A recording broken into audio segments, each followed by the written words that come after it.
Oh, Donald Trump, he's been doing all he can to portray Hillary Clinton as too unhealthy to be president, and the line of attack seems to be working. But now Clinton is fighting back, claiming Trump is too sexist to be commander-in-chief, and she's pointing to a Venezuelan beauty queen who won Trump's Miss Universe pageant back in 1996. Oh, the 90s.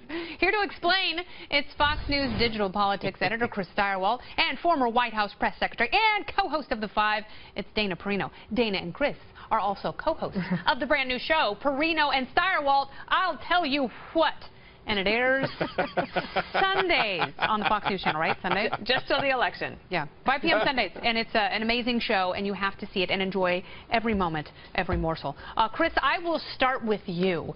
I don't want any more of this hit. After you've said that, I'm totally satisfied that we've gotten everything we can out of this That's right, baby. We voted it up to the buffet, and now we're done. So let's talk about this woman, Alicia Machado. She claims to be very upset by the comments that Donald Trump made to her 20 years ago. What do you make of the whole situation? Well, it was a throwaway line, I thought, during the debate. Hillary Clinton threw it in there, and it was sort of a whatever.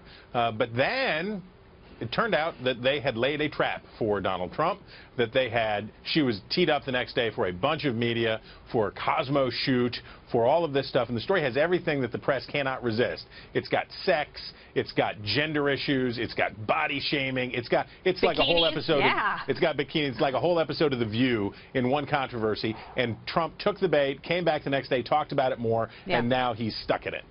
That's the problem, Dana, because, you know, she did set these traps for him, which were so obvious, and it's like a horror movie. When you know Jason is in the other room and you're screaming at the screen, he continues, though, and he continued to malign this woman. What should he have done? Should he have just let it go completely?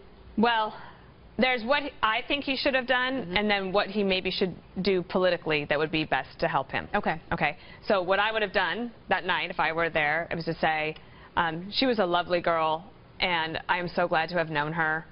And I look forward to meeting more young Latina women around America because I have a better plan for them than you do. Oh, take the gracious high road and then turn it into... I am the master of the soft atomic elbow.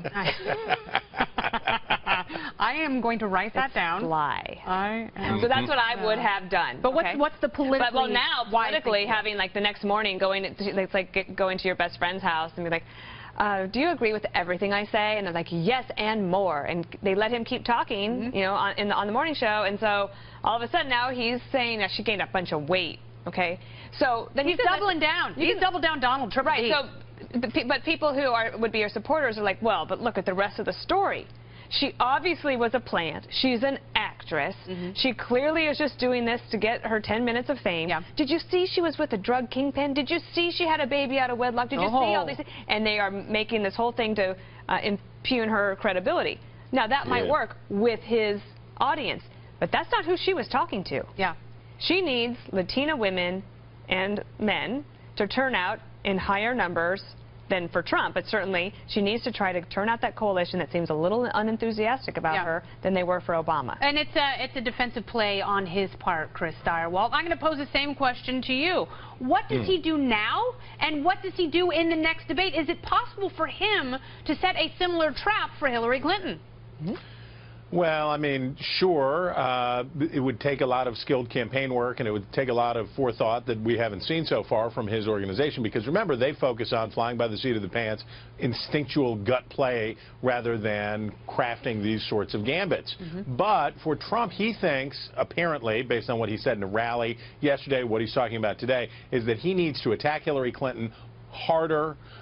She just has to be right in her face. She has to come at her harder, talk about her husband's infidelities and sexual misconduct, and really, really, really burn it down. And I would just say that for Donald Trump, the correct answer is everybody already knows that he can attack. Yeah. Everybody already knows that he can fire it up. If he can demonstrate that he has poise, if he can say that he is calm, you know, his best moments in the first debate were when he was sober-sided, when he was calm, when he was dispassionately laying out his case and saying, you've been in this for 30 years, you haven't made anything better, it's time for a change, and he does better that way. He should steer away from these kinds of attacks and about the salaciousness. Yeah, no, I agree with you. He can get her on on the defensive on policy, and that's where she starts to come apart. And if he analyzes this and spends a little bit more time doing that and not talking about Miss Venezuela's round hips, which are quite attractive in many parts of the world, then I think he will have greater success. Chris Stirewalt and Dana Perino, thank you both so much. Thank you. And